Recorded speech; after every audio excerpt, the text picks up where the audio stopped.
Hello mga kabibig! Welcome back sa ating bagong YouTube channel. Ito ang pinakamaingay na YouTuber sa balat ng YouTube.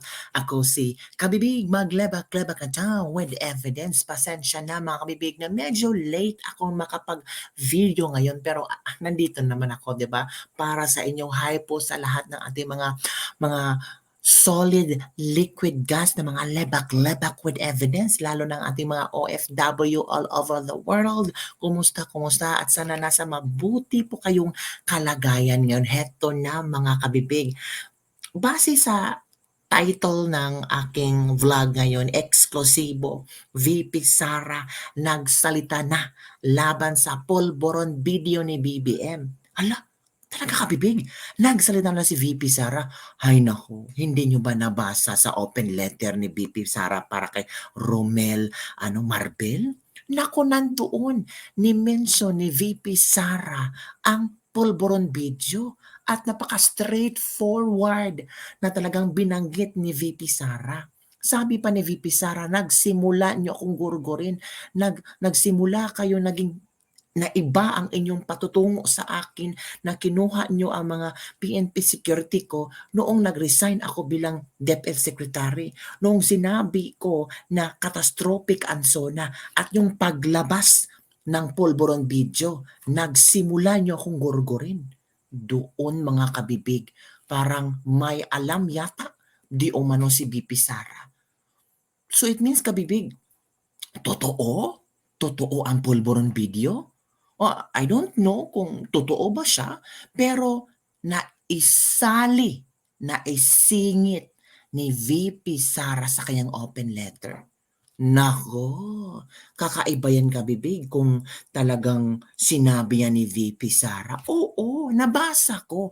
Nabasa na maraming Pilipino. So it means, posibleng ito na ang simula ng salpukan nina VP Sara at Pangulong Bongbong Marcos? Ay, hindi ko alam. Pero ang pakiramdam ni VP Sara, this is political harassment already. Nako, panoorin natin ang video ni Harry Roque kung saan they discussed about this certain thing na nasa loob ng, tawag dito, nasa open letter ni VP Sara kay Marbel. And they mention about the pulburon video. You want to know about this, mga kabibig? Let's all watch this video.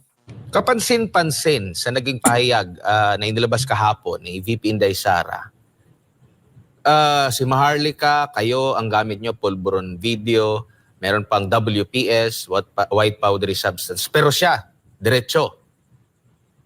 Ang sabi niya dito, at pagkatapos, ang relief ng mga PNP personnel ay dumating pagkatapos ko mag-resign sa DepEd, pagkatapos ko inihambing ang SONA sa isang catastrophic event, at pagkatapos lumabas ang cocaine video. Wow, grabe. Straight to the point na sinabi ni VP Sara.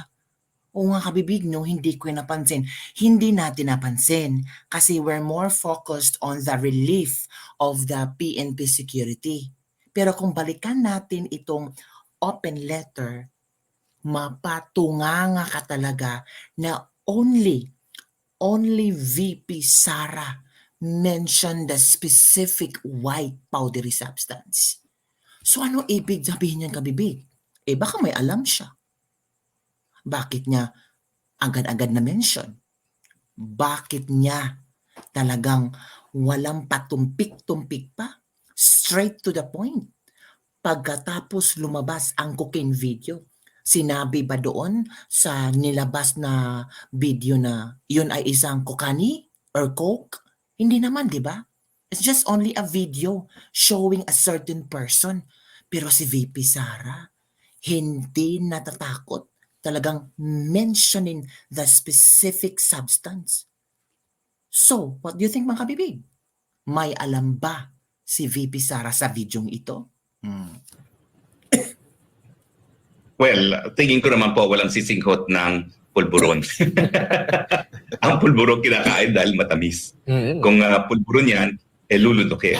Ang talagang sinisinghot, cocaine. Pero let's call us spade. Kapansin-pansin dito, talagang direct to the point. Correct. At wala nang umano.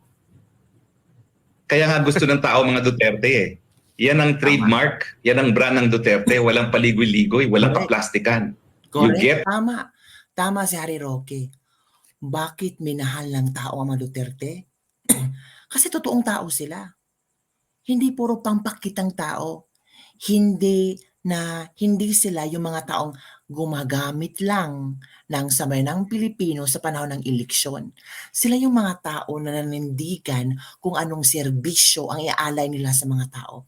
Hindi sila user, hindi sila plastic, walang paligoy-ligoy. Si Pangulong Duterte nga, minahal ng maraming Pilipino kahit mapagmura sa telebisyon.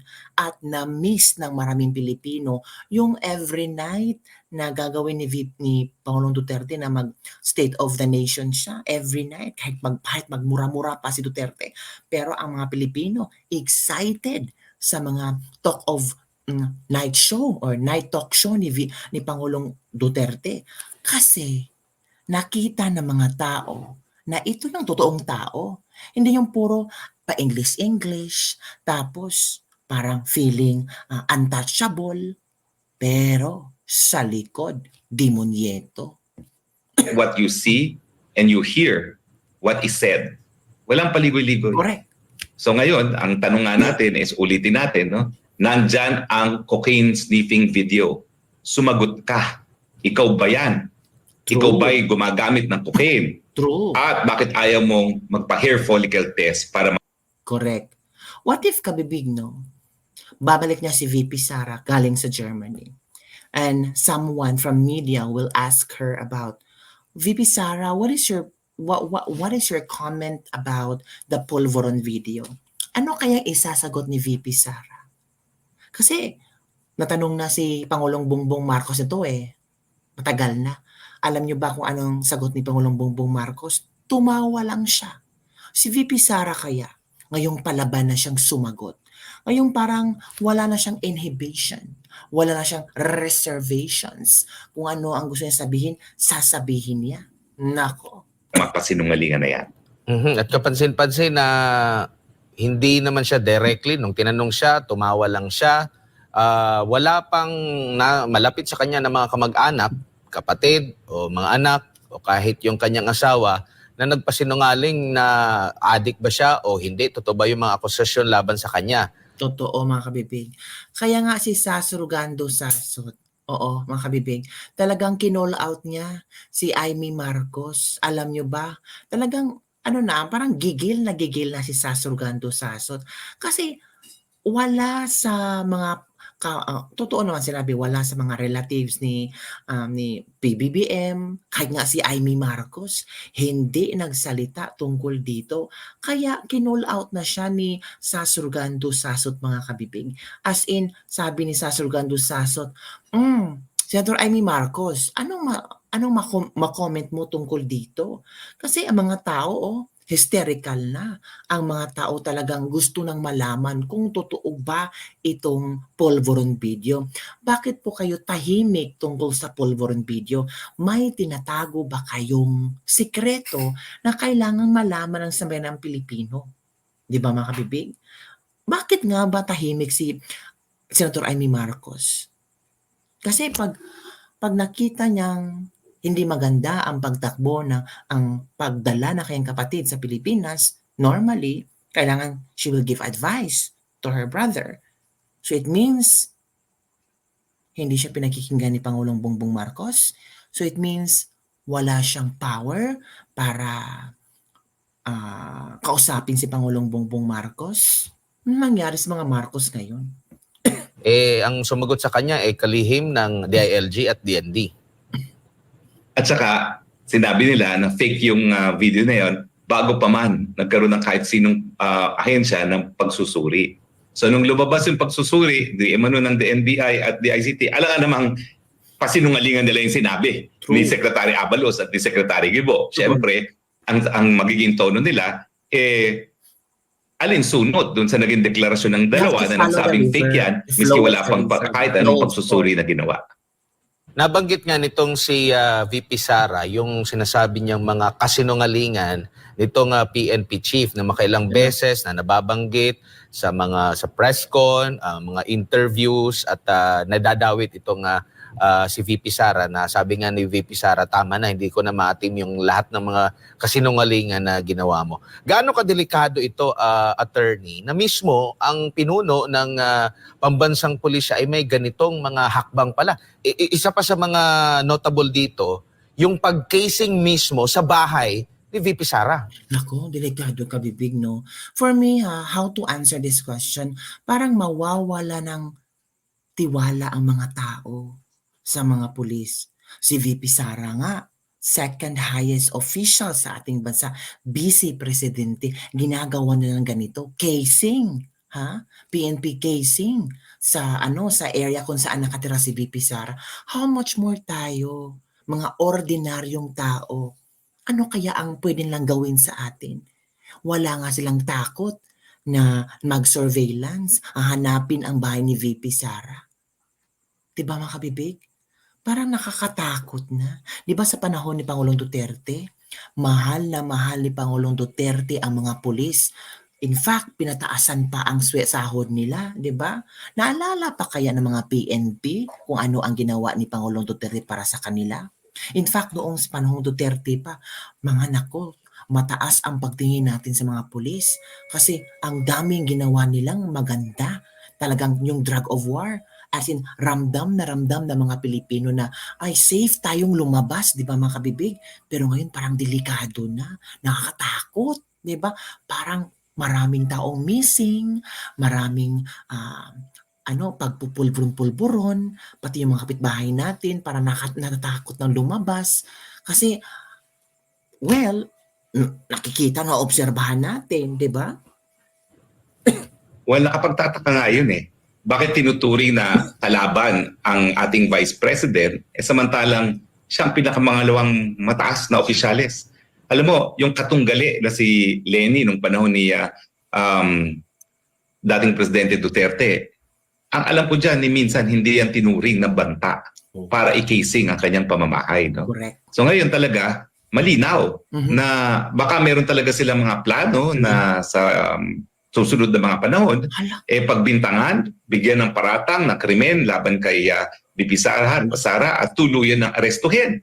At nandyan din siyempre yung usap-usapan na dahil siya ay dinawit ng mga teroristang CPP, NPA, doon sa kaso na nakabinbing ngayon kay dating Presidente Rodrigo Roa Duterte sa ICC na mukhang, at lumalabas naman, no, alinsunod dito sa revelation na kinikisig ang bahay niya, mukhang talagang may intensyon na ipakulong sa Hague ang mag-amang Duterte. Nang sa ganun, yung kanilang kandidato para sa presidente na walang pag-asang manalo bilang presidente, magkaroon ng tsansa man lang.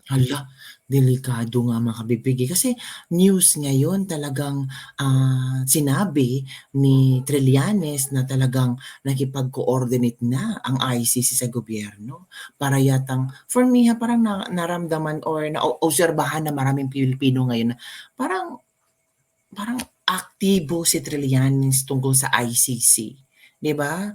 So, paano yan kung mangyayari ito? Well, sabi naman ni Pangulong Bongbong Marcos na justice system in the Philippines is really working. Nakita niya kung gaano ka nag-improve. Pero, paano kung makapasok ang ICC? Naku po, delikado ang mag-amang Duterte nga ba? So malinaw po yan na talagang political harassment po talaga ang nangyayari sa lahat ng mga kalaban ng administrasyon na ito.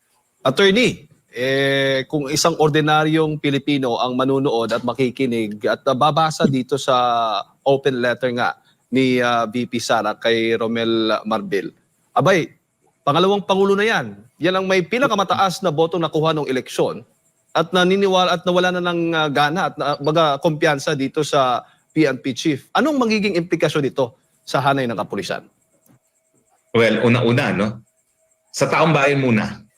Sa taong bayan muna, yan ay magiging dahilan para talagang lalo pang mabawasan ang tiwala sa kapulisan. Na nakakalungkot.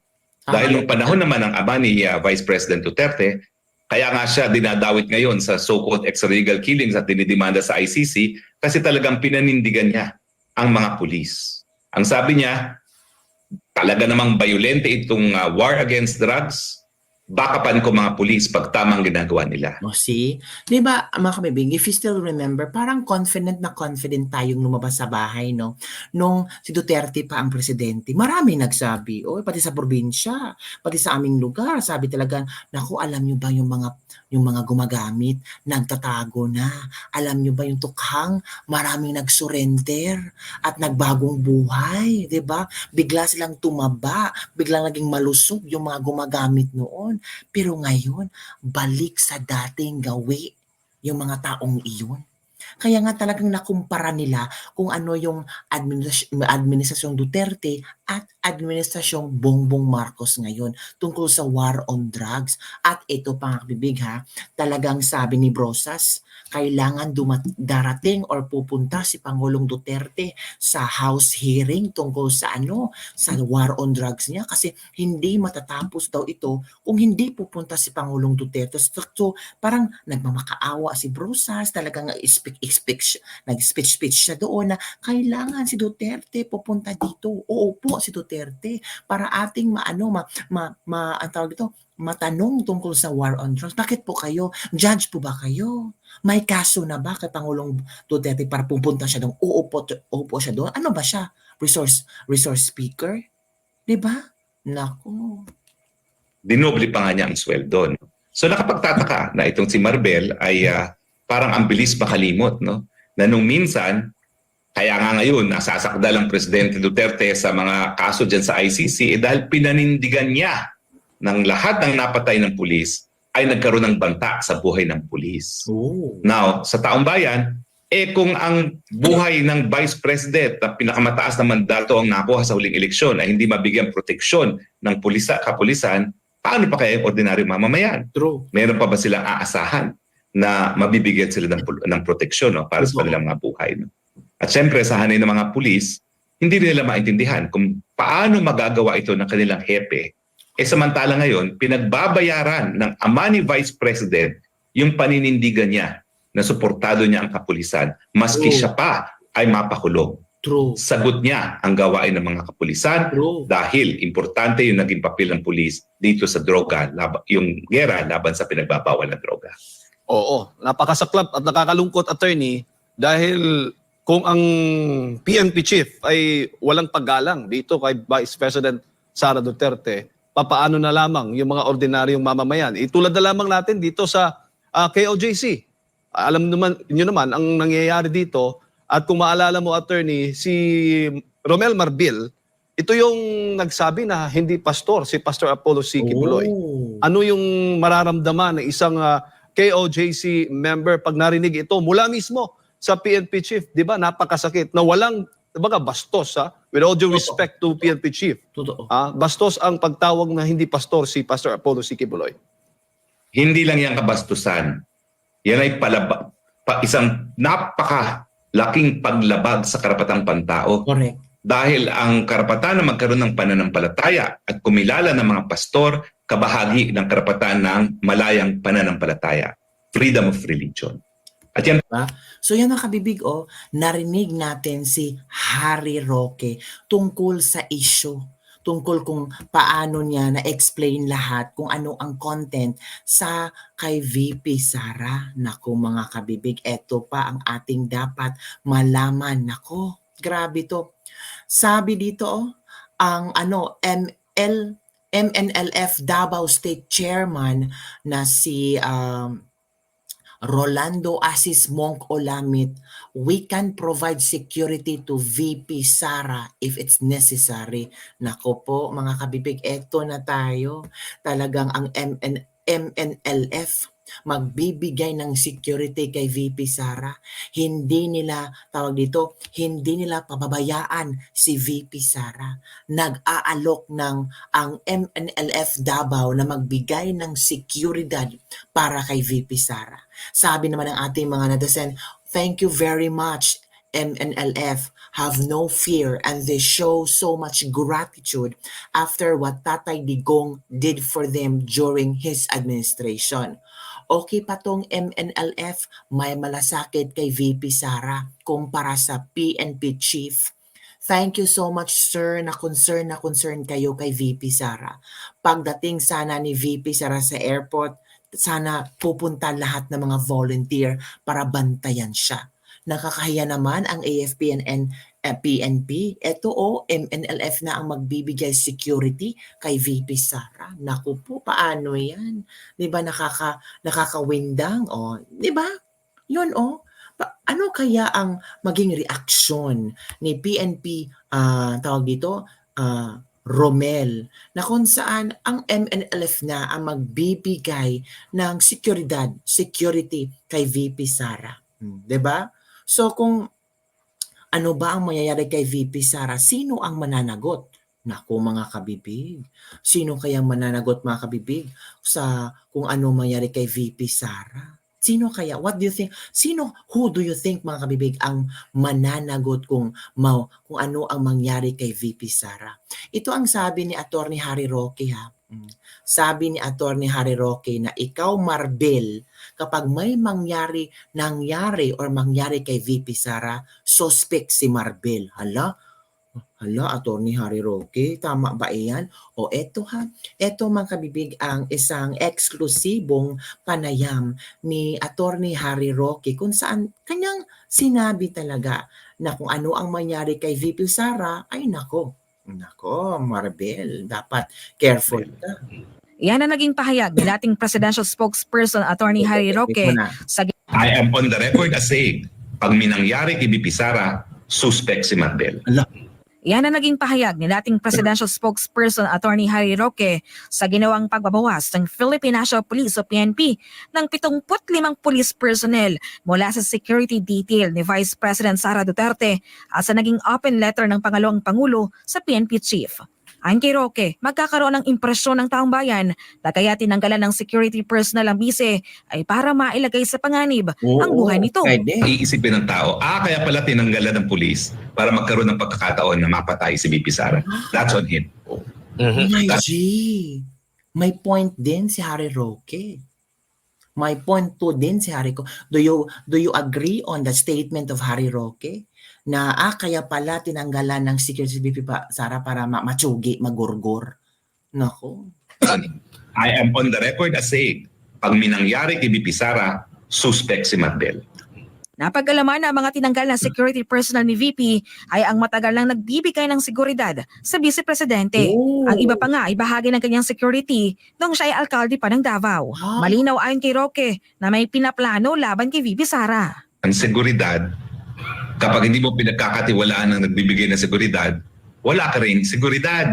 Correct. So ang importante, hindi lang merong tao na nagtalaga na magbantay sa'yo, kung hindi mas importante na pinagkakatiwalaan mo yung mga taong nagbabantay sa'yo. Correct. Ako malinaw. Baka may plano sila laban kay VP Sara. At laban sa lahat sa amin na tinanggalan ng security. Kaya nga po, pag may nangyari sa amin, ang unang suspect po dyan, yung mga nagtanggal na aming mga tao na nagbibigay ng seguridad. Di ba obvious naman yun? Nagbigay din ng pahayag si Roque sa pagpunta ng PNP sa tinitirahan ng bise para siya ikising kaya nang nabanggit ni VP Sara sa kanyang open letter. Anya, maaring maging bahagi ng kanilang plano kay VP Sara ay paratangan at pagbintangan ng kung anong krimen ang ikalawang Pangulo. Bakit tinuturing na kalaban ang ating Vice President samantalang siyang pinakamangalawang mataas na opisyales? Alam mo, yung katunggali na si Lenny nung panahon ni dating Presidente Duterte, ang alam ko dyan ni minsan hindi yan tinuring ng banta para i-casing ang kanyang pamamahay. Grabe naman yung casing ng mga kabibig, no? Kaya pala hindi na control ni VP Sara ang kanyang emosyon. Kaya pala nagsulat siya ng 4 na pages para malaman ng sambayanang Pilipino kung ano ang kanyang hinanaing, kung ano ang kanyang dinadala sa panahon ngayon. Sino bang ina na hindi magwo-worry kapag pamilya, kapag anak, kapag asawa, kapag ina na ang parang pinapahamak niya? Sino bang tanga na hindi maka-feel ng ma-threat ka? The same time parang hinaharas ka ng gobyerno pa. Diba? Okay lang kung external, pero nasa loob, nasa gobyerno, ang nanghaharas sa pamilya mo. And take note, hindi ka nirespeto. Vice President ka. Diba mga kabibig? So ngayon talaga, malinaw na baka meron talaga silang mga plano na sa susunod na mga panahon, pagbintangan, bigyan ng paratang na krimen laban kay VP Sara at tuluyan ng arestuhin. At nandyan din siyempre yung usap-usapan na dahil siya ay dinawit ng mga teroristang CPP, NPA doon sa kaso na nakabinbing ngayon kay dating Presidente Rodrigo Roa Duterte sa ICC na mukhang at lumalabas naman alinsunod dito sa revelation na kinikisig ang bahay niya, mukhang talagang may intensyon na ipakulong sa Hague ang mag-amang Duterte nang sa ganon yung kanilang kandidato para sa presidente na walang pag-asang manalo bilang presidente magkaroon ng tsansa man lang.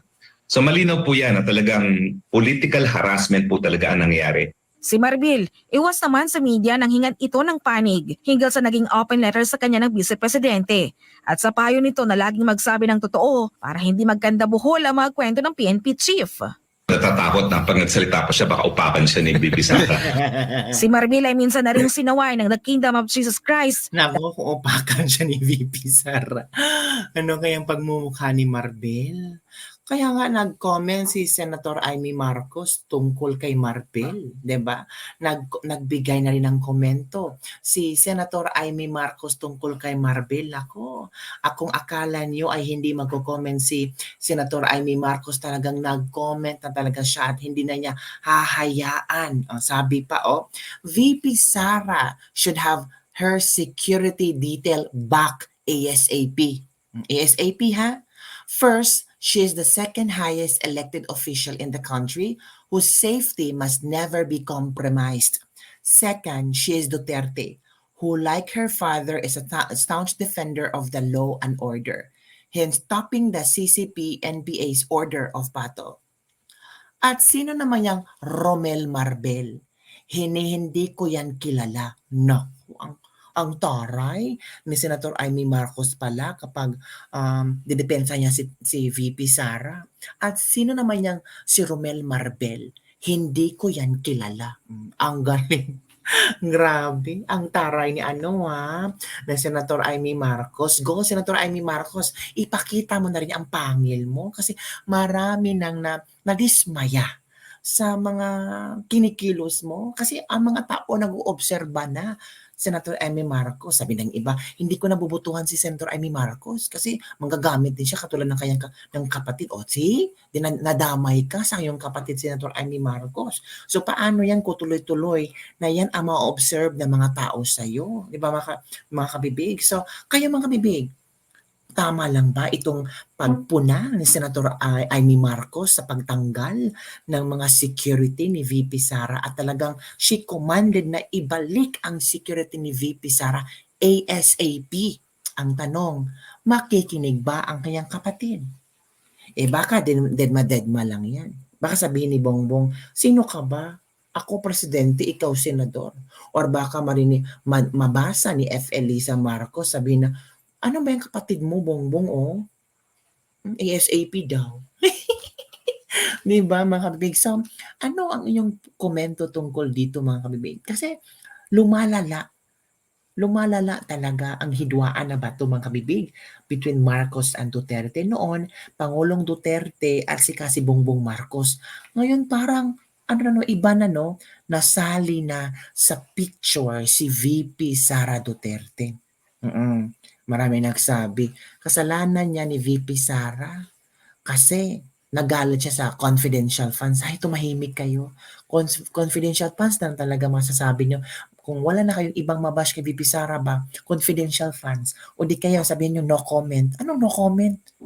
Ay, nako mga kabibig. So, yun na ang ating latest lebak-lebak for today. Basta ako, ang ipipray ko lang, sana maging maayos ang security ni VP Sara. Maraming nag-offer ng security kay VP Sara. Ang sabi na MNLF nag-offer na. Maraming mga retired PNP and AFP na nagpaabot na ng tulong na maging security ni VP Sara Duterte. Kaya si VP Sara Duterte ay nag-post kanina ng pasasalamat sa mga tao, kina Senator Bongo, Senator Bato, Senator Ben Padilla, nag-post na siya at sa lahat ng mga tao na talagang they are willing to extend their arms, their hand in securing her peace, di ba?